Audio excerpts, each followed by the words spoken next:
So today you got two handouts. You got exercise 106, which is our next exercise, which will deal with high dynamic range photography and panoramic photography. And we'll go through those, both examples talking about what they are, why they're important, and then we'll get into the world of Photoshop and actually how do you do it, how do you work with it, how do you tone map, how do you stitch images, and that sort of thing. But you also got a handout for your assignment 102. So today you turned in your assignment 101. You get your assignment 102. It's due on the 22nd. Yes. So you have a little bit more time for this one. I'll show examples next week so that you can see stuff that students have done before, and it kind of gets the ball rolling a little bit as part of it. Essentially what we're going to do is combine images together and or bend reality. You see the example photo at the bottom where a student took a picture of herself, took a picture of her t-shirt hanging on the wall, and combined the two together so that they bend reality and they break what we typically see as real. The key is all about lighting and how you combine the images together, and we'll talk through those as examples next class. But for right now, we're going to stick in the world of high dynamic range and panoramic photography so we can talk about these kind of very critical, important components. So let's first talk about high dynamic range photography. And this is something that you've experienced a bit, but you will come in contact with a lot more as you go further into your design career. When you get into rendering and that sort of thing, high dynamic range becomes really important. And for those few of you that have taken 136, you remember me talking about HDR images a lot. And those will make more sense now than they did before. So what high dynamic range is it's a set of techniques that allows for a greater dynamic range of the light levels or luminances in an image between the lightest and darkest areas of that image. And it's essentially, the concept behind it is I go and I take a photograph of a sunset. It never looks as good as the sunset does in person. And so how do we mimic that in the world of computers? So it never looks, this is what it looks like when you're there, but when you try to photograph it, it never looks like this. So how do we mimic that in reality? We do that by taking 3 images of the same scene at the same time. And so if I look at this set right here, I take this image, the middle image, as my first image. And that one is the one that is, quote, correctly exposed via my camera settings. So it's what the camera thinks should be the picture of the sunset. And if we were looking at that, and I know it's blocked by the picture in front a little bit, but if we were looking at that, it has some pieces of the sunset in it, but it's not truly the perfect sunset picture. Then we deliberately take the picture behind here, I guess I should call it number 2, right? Number 2, and that's darker. And the sunset itself looks really pretty, but the ground in front, the ocean, those kinds of things become way too dark. The shadows are too deep. But the reds are really pretty. And then we have this third picture that's sitting in the front here, which is deliberately too light. And in this case, it's great for exposing the crests of the waves, the detail in the waves, the detail in the ground, and that sort of thing. So we have those 3 different images, and we're going to take those 3 and we're going to combine them together into one single image.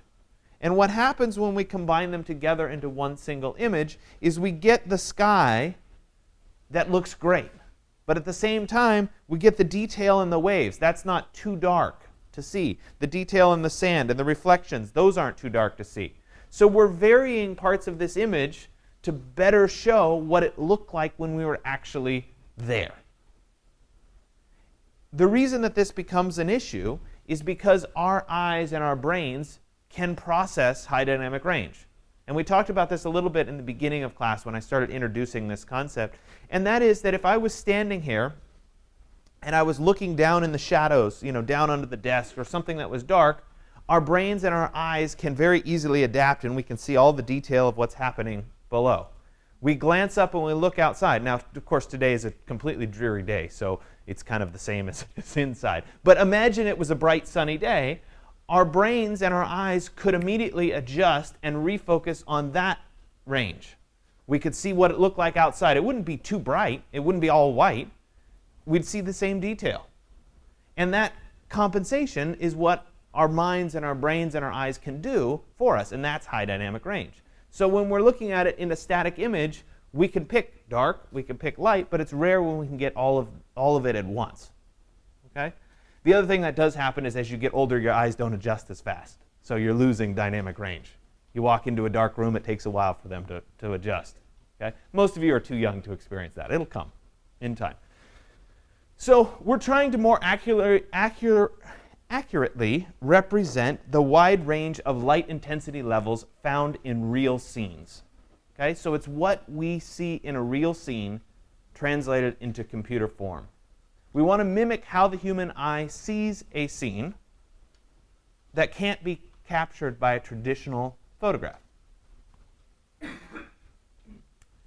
The other big why, and this is something that the 136 students experience, you guys when you take 136, I hope all of you do, will experience, and that is that we can use this same high dynamic range image as a background for renderings. So let's say we're doing a rendering in V-Ray. We have a scene behind our environment. We load in a high dynamic range image to provide the backdrop. And when we adjust camera settings or we adjust render settings, that background image can change. It can adjust, and we still get proper exposure as part of that image. So it's certainly an advanced concept. It's not something that you guys will necessarily grasp onto just yet. But as you continue on in your career, you'll start to see where this is relevant. And being able to take a high dynamic range image starts to become more relevant. There are two really critical things about a high dynamic range image. A true high dynamic range image is something that can't be represented via a computer screen. It's saved as a special format. It's called an HDR file, a high dynamic range image file. And that is the kind of file that we would use in a rendering, where we're still adjusting settings. The other, quote, high dynamic range image is really a tone-mapped image. And all of the examples that I'll show you in lecture today are really tone-mapped images.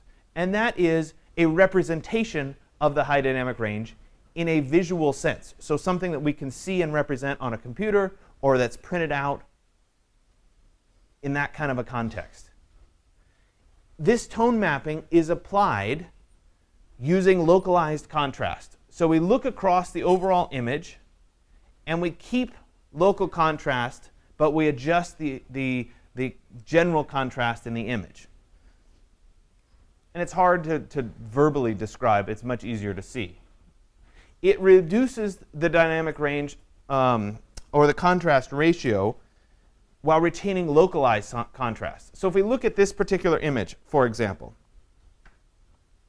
we can see detail in the shadows right in there. We could see the dock, we could see the piers, we could see the pilings and that sort of thing.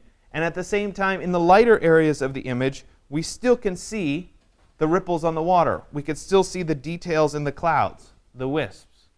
So we're seeing nice contrast in the dark areas, nice contrast in the light areas, and that as an assembly becomes this high dynamic range image, or excuse me, this tone mapped image. So we have a variety of software choices when we're doing this sort of thing. And really, we of course, this being an Adobe class, Photoshop class, we're going to use Photoshop. And Photoshop is reasonably good at doing high dynamic range images, but it's not amazing at tone mapping. We are going to use it to the best of its abilities, and then I'm going to teach you a bunch about something called masking today, which is kind of the critical takeaway that you're going to learn. And that masking has to do with how do you apply the tone map to certain areas of an image. And we'll talk through that in the live demonstration a little bit later. There is, of course, post-processing necessary to get the desired results. So it's not an automated process. You can't say, make me a tone-mapped image, and it's perfect. There's going to be some after adjustments. We've learned about curves, levels, etc. We're going to use those same strategies, but we're going to couple them up with a mask to apply them. There is no built-in tone mapping. We're going to have to use some techniques that Photoshop does that kind of mimic it, but it's not true tone mapping. But of course, it's available on all the lab computers, and given that this is a Photoshop class, we're of course going to do it in Photoshop. There is an alternative to Photoshop, And the company that makes this alternative is called Photomerge. They also make a plugin for Photoshop. So you can open your image in Photomerge. You can open your image in Photoshop, then move it into Photomerge as a plugin and do this processing.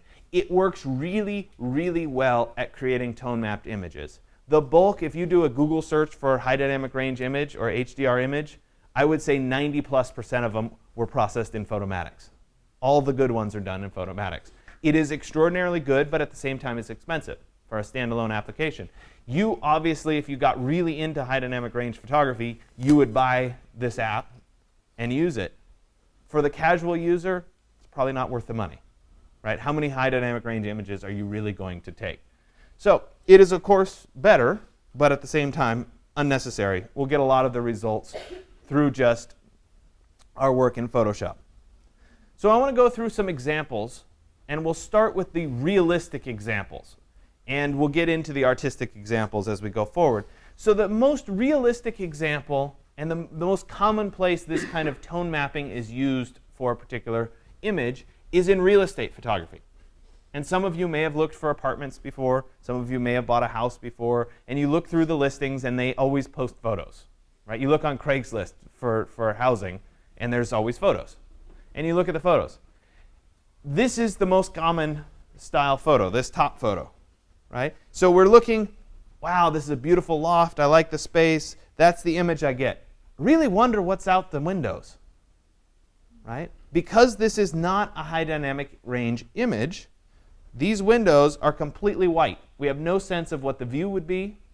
We could just see what's inside. The person who did the photograph could alternatively expose for outside, and we could see what the view was, but then we couldn't see any of the detail of the inside. We couldn't see what the floors looked like. We couldn't see what the ceiling looked like. It would be all in shadow. So the person who's photographing could pick one or the other of those options, but not both. We enter high dynamic range photography right here, and we get the exposure of what the inside looks like. We could see actually even more detail in the roof and the light fixtures, etc. We could see even more detail in the floors, but we can also see right here what the view looks like.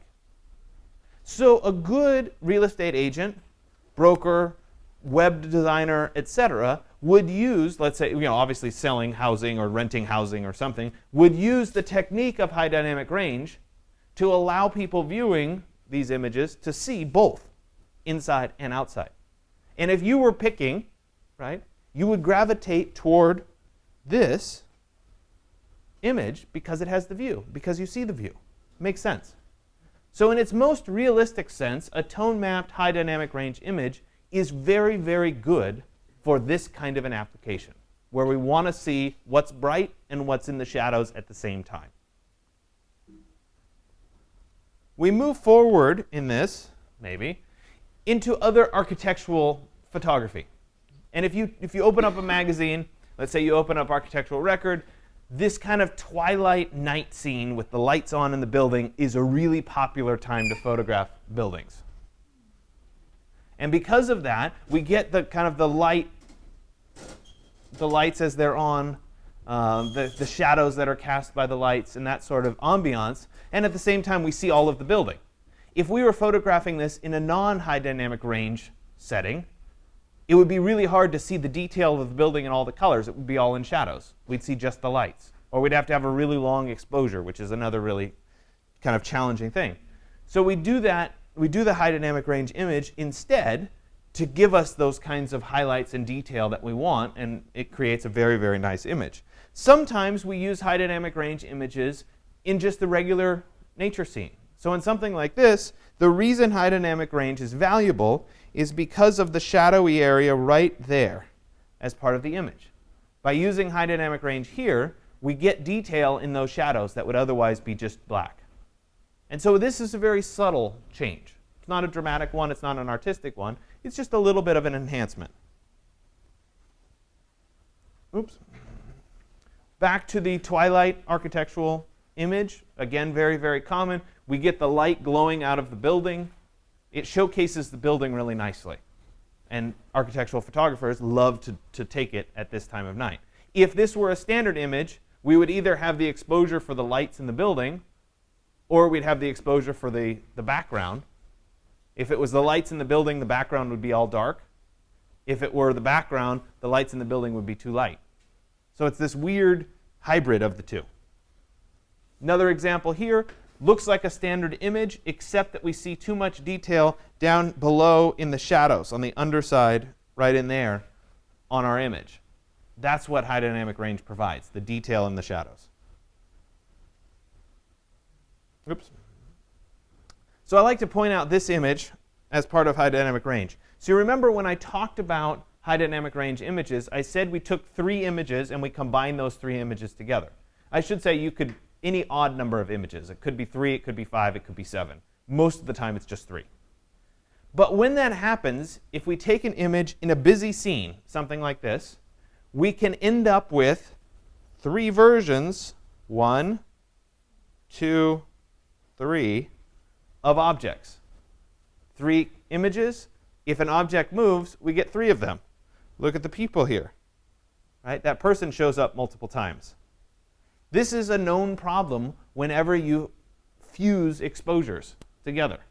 You get this kind of artifacting. So anytime somebody's moving, right? This worked out pretty well. Those 3 people stood still during the 3 images. You can take the images 1, 2, 3, but if you imagine a car moving during those 3 images, it's going to show up in the final image. And you're going to get these kind of ghosts where you have the license plate shown twice, there and there. So that's something to be aware of. It's not the end of the world. You can certainly use masking in Photoshop to get rid of it, but it is something to be aware of. Another example here, just showing some of the detail in the shadows that wouldn't otherwise be shown as part of the HDR image. Another example here, similar. Here's an example. It is fairly dark to begin with, but along the same lines of the architectural, along the same lines of the sunset pictures, trying to capture the scene. Having the high dynamic range lets you have the upper area with the sun, but also the shadows and part of the waterfall. This also works nicely in this context because you're fusing 3 images. Your shutter speed should be fairly long. You're going to get that nice blur in the waterfall itself. Another example of that twilight time frame.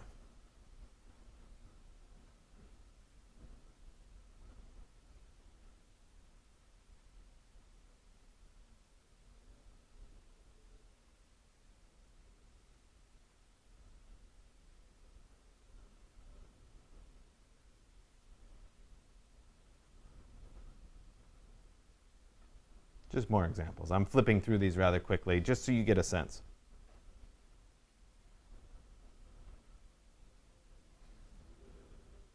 So then we move from the realistic category into the artistic or creative category. And this is where you push that contrast to provide mood or to really make the image a little bit more than what is reality. So we have an example here in San Francisco, and this is kind of just on the fringe. It's fairly architectural, it's fairly normal, but it's a little bit beyond. Just a little bit. It's a little like fuzzy. It has almost a glow to it. And I doubt that in the actual scene, this was what it looked like. So we're pushing the boundary a little bit. We could take it a step further, and we can push that a little bit more. I doubt that this was what this building looked like, right? But at the same time, it really provides a nice backdrop or a nice mood for this photo. If you were photographing this old rundown house and you were trying to make it look like a haunted house or something that was old and decrepit and whatever, this kind of a post-processing technique, the dark sky, those kinds of things enhance the mood of this particular photo. Is it a realistic photo? No. But at the same time, it's a nice photo. Did you have a question? I noticed that most of the buildings have like glow around it. Is that intentional or that's the effect of HDR? It depends. My guess is in this context, it's intentional. I think they deliberately dodged and burned the clouds even more than just the high dynamic range processing. In some contexts, depending on the image and the position of the sun, you can get a little bit of a halo, but that's dependent on the particular image. In this one, I would bet that it's a dodge and burn as part of the clouds. This one is exaggerated, almost becomes a little painterly in its nature. So just because these are artistic or less realistic doesn't mean they're bad images by any means. They're actually beautiful images. But you want to think about what is your intent as part of it. If you do a Google search for high dynamic range images, you'll see a mix of both. And it depends on the artist and the photographer as to what they're looking for. So something like this is obviously pushing it. You guys have been to the Golden Gate Bridge before or seen it. It doesn't really look like this, right? But at the same time, it's a very nice image. It's just exaggerated. High dynamic range image that's been tone mapped. This one is a little bit more than that. We're going to talk about panoramic photography in just a second. This is a 360-degree panorama that is also a high dynamic range image. So if we were to take the left and right sides of this image and imagine curling it around our heads and attaching it behind us, that would be this image. Furthermore, if we took the top and bottom and were to connect them up above and connect them down below, that would make this image. And we'll talk a lot about panoramas as we go forward. The overall saturation in this image, the color, is pushed beyond what it really looked like to be there.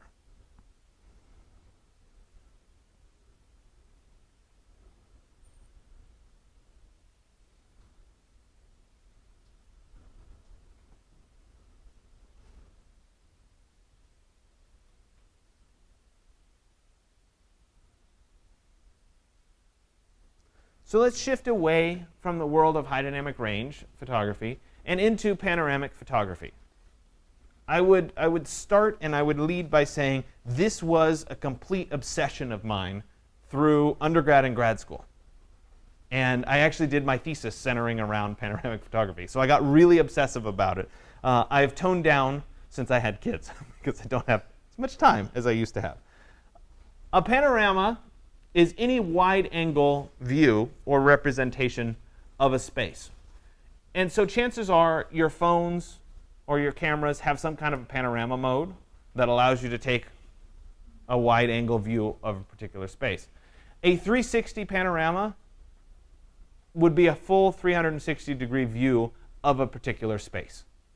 So if we were to take it and unroll it, that would be the 360 panorama. Most of the images that I'll show you will be this 360 panorama. Generally speaking, a panorama involves stitching images together. And way back when, 10 years ago, this stitching had to occur using software and individual images. So we took a bunch of individual images that overlapped, we put them together, and they became this big panorama. So if I was doing a 360 panorama, maybe I would take 60 images. And I'd stitch those 60 images together to create the one big unrollable image. Now we use our phones and they do the stitching live. Right? You take out your phone, you start the panorama, and you go like this. The sensor in the camera is automatically stitching everything together as you do it. So it really takes away, you could argue, some of the fun of taking a panorama image. It certainly takes away the challenge of doing it. So there's some fundamental mechanics that are involved in shooting a good panorama image. And this happens whether you're shooting it from your phone or whether you're shooting it with an actual camera. In any camera, there's a point in the lens that the image comes in and gets bent and turned upside down. The same thing happens in our eyes. Right? We're seeing the light coming into our eye, it gets flipped upside down and goes onto the backs of our retinas, and we experience the image itself. There's actually been studies where they've put glasses on people that flip what you're seeing upside down. Of course, that would be very disorienting when you first did it, right? Within 24 hours, the brain adapts and flips everything right side up. It's pretty cool. So in this context, that was a total side note, but at the same time, kind of fun. In this context, the camera lens works the same as our eye. And it has this thing called the nodal point. And that point is where the lens flips the image over. If we can find that point and we can move around that point when we take our panorama, the panoramic image is going to be far better. And this involves, right? You guys have done the iPhone pano or something like it where you go like this, right? Right? try it sometime, especially when it's close in.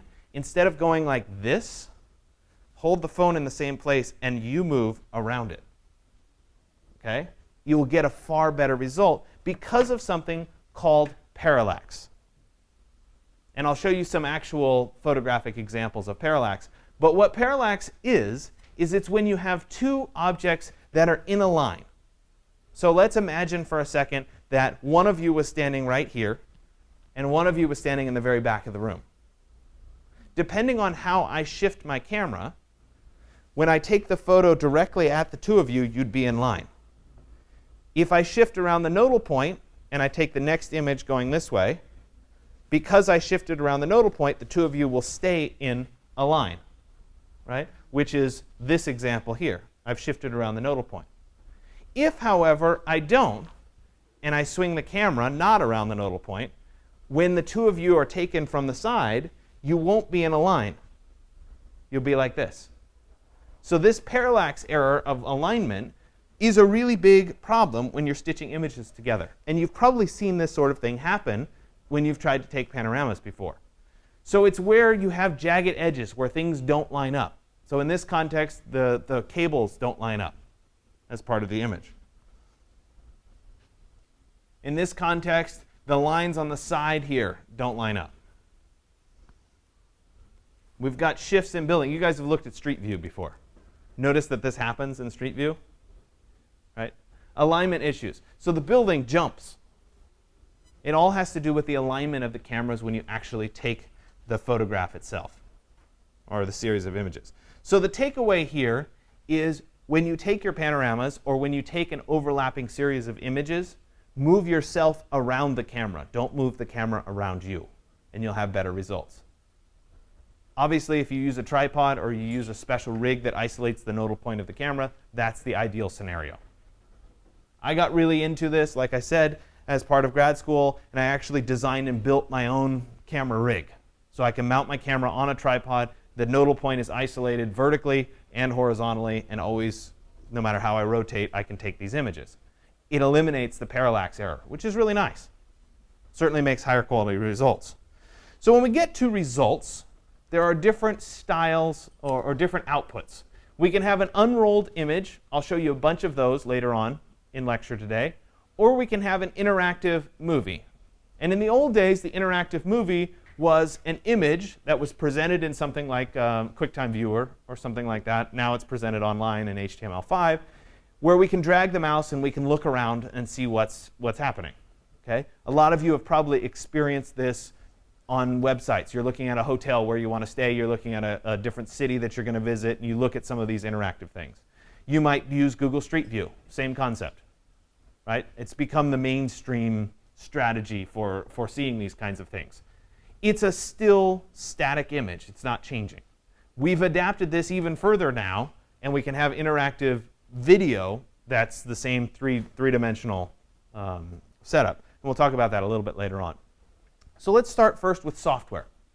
Obviously, if we have overlapping images, we have to find some way of processing or stitching them together. So we're going to use Photoshop today. No surprise, it's a Photoshop class, right?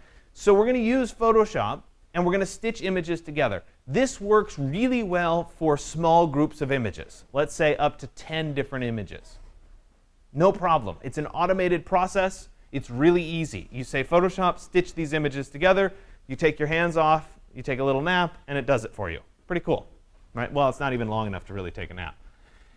If you threw 60 images at it, that was a full 360-degree view, Photoshop would say, this is a bit hard for me. I don't think I can do it. And therein lies the need for something that's a little bit more specialized. So a company called Stitcher came out. It was a European company. And this in, let's say, about 2003. Right? At least you were all born in 2003. Right? I'm not dating myself too bad. In 2003, this was big deal. It was really cool. You could take your images and you can dynamically kind of place them where you thought they would go. You'd hit enter, and it would warp the image and stitch it together. It was really cool software. Had great results. In 2008 or 2009, Autodesk, makers of AutoCAD, bought this company. They said, wow, this is really cool stuff. They did one version in 2009 of Stitcher, and then they killed it. And they said, nope, we're not doing it anymore. So they wasted money and bought it and then killed it off. So that doesn't exist anymore. Too bad. Last updated in 2009. But it was really cool. It was very intuitive. PTGUI is a graphic user interface for a selection of software called Panotools. It allows you to stitch images together. It's very, very good because you can specify control points. It's easy, as a person, to say that computer in this image is that computer in this image. And you isolate those control points, and before long, it will warp the images and stitch them together almost perfectly. Very cool. You have to pay for it, which is the downside of it. Enter a computer program called Huggin. So if you're interested in panoramic photography or stitching large groups of images together, Huggin is free and open source. It's built on the same source code as PTGUI. You can download it. You could go home right now and download it. I did for a while have it installed on the lab computers, though as they keep refreshing them, they always seem to get rid of that. So it is what it is. We won't use it today. But I like to introduce it as a concept. It is a great way of stitching images together, especially if you want to get a full 360 panorama. You take that many images, this is how you would process it, and you can get great results out of it. Google Street View, I've mentioned several times in class before. Anybody actually contributed to Google Street View before? Now, if you open the app on your phone, the actual Street View app, not the Maps app, but the Street View app, you can go with your phone and take these panoramas, and it will stitch it together for you. It does a really good job of telling you where to hold the camera to get good results and to try to isolate the nodal point. It is fantastic at exteriors. So you're on a street, you can take a great panorama that stitches together. There'll be few parallax errors. Life is good. If you try to take one inside in any kind of a confined space, it does not work nicely. Okay? But you can definitely do this, and it's relatively easy. And I would encourage you, you all have a phone. This is definitely a better result than just the built-in iPhone swing the camera around panorama. It's pretty fun. Worth downloading, worth a try. So then we move into the world of 360 video. And this is actually the first time in lecture that I've talked about it. I have to kind of sort out what's the right way to bring this up. Anybody experienced this before? No? A few people have raised their hands. I think I'm going to have to do something that somehow makes this, you guys aware more of this, because it's new technology, but at the same time, it's starting to become fairly mainstream. If you look on YouTube, there's a whole 360 video section that you can search in. And what happens is you can take either an immersive headset, or you can actually adapt and put your phone in. The reason I chose this image is because you can actually create this relatively cheap yourself. The idea is that you put your phone into a contraption. It presents two images to you, one for each eye, which makes things three-dimensional. And it is responsive to where you look. And it is similar to the Street View app. You can pull that up on your phone, and as you swing your phone around, the image changes. It works in the same context here, where as you swing your head around, it changes what you look at. Pretty cool. But the neat thing now is, because of the advent of cheap cameras and more advanced video cameras, etc., take GoPro, for example, you can actually mount 5 GoPros or 6 GoPros together in a specific arrangement and take 360-degree video all at once. That then is a very immersive experience. I wouldn't be surprised in 10 years or 15 years if this is how we watch movies, rather than on a single screen. I don't know, anybody watch the Super Bowl? A few of you, maybe, maybe not. Did you notice that there was an ad for the new 24 series on? Maybe? There was an ad for that. As part of that ad, so this is about as mainstream as it gets, they said, get your immersive headset out and you can watch several of the scenes in full 3D immersion. Okay? It exists. It's a thing now. That's mainstream. So you put the goggles on and you can be in the middle of one of these TV shows. Kind of wild, if you think about it. Okay? So I like to at least introduce this as a concept. It exists. In the next several years, you will experience it, is my guess. You know, the interesting thing, sorry, this is a total side note. So when I was doing my thesis in grad school in 2007, this concept of immersive video was really cool. And we were trying to explore it as part of my thesis. And the only way to do it at that particular time was to shoot video, and it wasn't even HD video. It was like old school, like on a tape deck, like recording in those little things. I don't know. Anyway, you shot into a mirror, and the mirror would give you this parabolic reflection, and you could get this kind of semi-jagged panorama thing, and then you could unstitch individual frames of your, so you'd take the 30 frames a second, you get 30 images, you'd unroll each of those, and then you put them back together to make this 3D video. It was so complicated and ridiculous, it never really worked. But that was something that was interesting in 2007 as part of my thesis, and here it is, completely mainstream. You can look it up on YouTube right now. Pretty wild how that stuff happens. So let's look at some examples. The examples I'm going to show are not the 3D immersive video examples. They're just straight panoramas. So I like this one. This was in Tambo, Colorado. This was that archaeological site that I was on as part of the field school. Obviously, we took a lot of panoramas as part of it. They are all interactive panoramas. We could swing them around and look at them. That doesn't do much for you guys in lecture format, so I've shown the 360 unrolled versions. The key in this is that you have to make sure that you shoot your exposures correctly. As you swing all of those images, if one of your image isn't exposed correctly, you end up with things like this, right? Where we have an image that was exposed improperly, it's dark, and it stitches in, and we get a problem or a known artifact. Could we fix this in Photoshop? Could we do a little retouching to it? Sure, we could do a clone stamp on it, it would go away. But in this context, I wanted to show it to you so that you're aware that the exposure matters in all of these images as you take them. When you unroll the images, if you don't take a full 360 up and down, you end up with these scalloped edges on the sides. You also end up with things like your shadow. There I am. There's the camera rig. So you have to be aware that those things happen. Sometimes you just want to be able to capture this entirety of a particular scene. And this is a very useful way of doing it. Obviously, a panorama gives you a much bigger view than you could get in other contexts. Sometimes you make a mistake and you miss an image. I missed one. Whoops. And you end up with the black hole. And that's something to be aware of as part of it as well. The other factor here is that things that are straight in reality appear curved in a panoramic image. Things that are curved become straight. So in this context, what are all these walls? They're circles, right? So when we unroll it, it looks like a flat series of walls, when in reality, I was standing right in the center of the circles at Marai. I was right there in the center, and I took an image around. And so it's something to get used to as part of this unrolled image. So what we're looking at. So in this place, this was a building with straight walls, and they appear completely curved and warped. When we fold them back together, they appear to look straight, look correctly.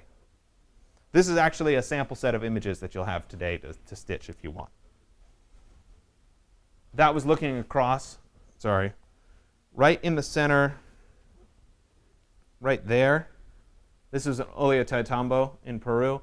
If you were looking through that doorway right there, it would end up looking directly at the next one, which was right there. So that's how they jumped across the valley. The other thing, just like in the world of high dynamic range images where you're fusing multiple images together, same thing happens when you fuse these panoramic images together. If somebody moves in a scene, you can end up with multiple versions of that person moving through the scene.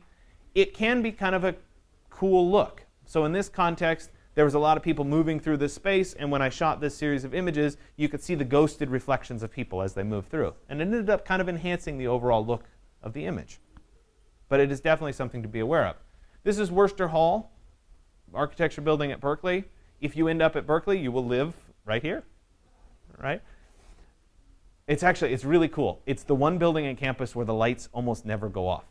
The lights in the studio floors up in the tower are all on sensors. So you have to be in the building, in that room, for the lights to come on, and the lights never go off. It's kind of cool, right? And it's actually, every time I go into campus, I always look up at the building, no matter what time of day it is, just to see. The lights are always on. Except for maybe the third or fourth floor is like the city planning people. They go home. But all the tower is always lit. So anyway, Another example here of where the exposures were slightly off. This one's much harder to correct. If you look at the upper floors, you see that some of them are darker. That's part of this fusing process. This is more like the time that you would see the building, right? It's at night. This is kind of classic building, Worcester Hall. So this was a fun one that we did, probably in 2003 or something, when we were goofing around with panoramic photography. And because it's a series of images, and we knew that it was a series of images, we took ourselves in every image. And so there's multiple versions of ourselves. And we had stuff like I'm looking at myself, and we played around with it a little bit, which was fun. This was the computer lab. You can tell how ancient the computers are, right? This was when I was in undergrad in college, right? Look at the Macs, for example, right? That was like high tech. Anyway, it's kind of amusing to look at stuff like that. So you can also end up with things like this, where this was in the Chabot Space Science Center. We were laser scanning this capsule thing that was the Soyuz capsule. Anyway, I was like, oh, let's take a panorama. And then somebody walked right into the scene, and so I end up with just the legs of the person. And so this stuff happens, and you have to be aware that it's going to happen. Why not? So this was a set on the Brooklyn Bridge. I didn't have my tripod with me on this trip. And I said, OK, well, I'm going to shoot it by hand. And I still want the panorama. I didn't go full 360. I just went straight panorama. But like I was talking about isolating the nodal point of my camera, rather than taking pictures, I moved around. And when we look at this, there's no artifacting that's occurred. There's no parallax, even though I have lots of straight lines and things that would appear to have parallax. And so just by knowing how to do it, you can get much better results. All right, that's in Alameda. Similar.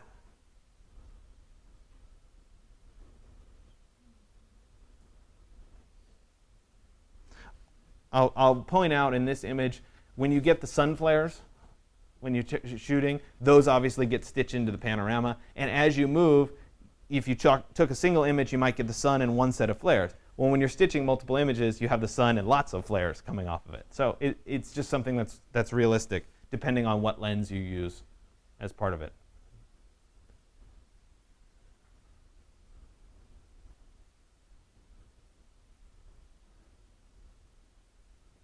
Obviously, I like hiking, so. Playing around with creativity a little bit. You don't have to set the horizon at the horizon, so you can be goofy.